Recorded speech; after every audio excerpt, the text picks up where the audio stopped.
यस्तो मिठो हेल्दी चटपटे मैले कसरी बनाएँ त। So hello everyone, welcome to my second mini blog. I hope सबैजना सन्चै हुनुहुन्छ होला अनि म पनि सन्चै छु। आजको भिडियोमा चाहिँ म मकैको चटपटे बनाउँदैछु।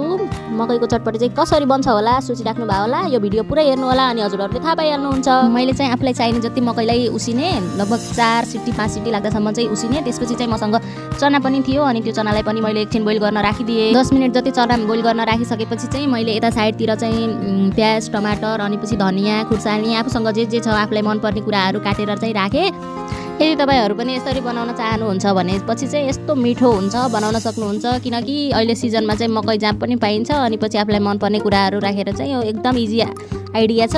हाम्रो चाहिँ अस्ति घरबाट पठाइदिएको थियो मकै चाहिँ हाम्रो आफ्नै बारीको मकै हो। आफ्नो घरबाट पठाइदिया भएर चाहिँ मैले यसलाई चाहिँ उपयोग गरेको मिठो तरिकाले। अनि पछि मेरो चाहिँ सबै चिज पाकिसकेको थियो, मकै चना अनि सबै कुरा बोइल भइसकेको भएर चाहिँ मैले सबै चिजलाई एउटै ठाउँमा मिक्स गरिदिएँ। मकैलाई पनि एउटै ठाउँमा मिक्स गरिदिएँ। अगाडि रेडी पारिसकेको सबै कुराहरूलाई चाहिँ एउटैमा राख्ने। त्यसपछि चाहिँ मसँग वाइवाई चाउचाउ पनि भएको भएर वाइवाई चाउचाउ पनि राखिदिएँ। आफूलाई स्वादअनुसारको नुन अनि अन्य मसलाहरू आफूसँग भएको कुराहरू सबैलाई चाहिँ त्यसमा एड गर्ने। त्यसपछि चाहिँ हामीहरूसँग कागती पनि थियो अनि हामीले चाहिँ कागतीलाई पनि राख्यौँ त्यसमा।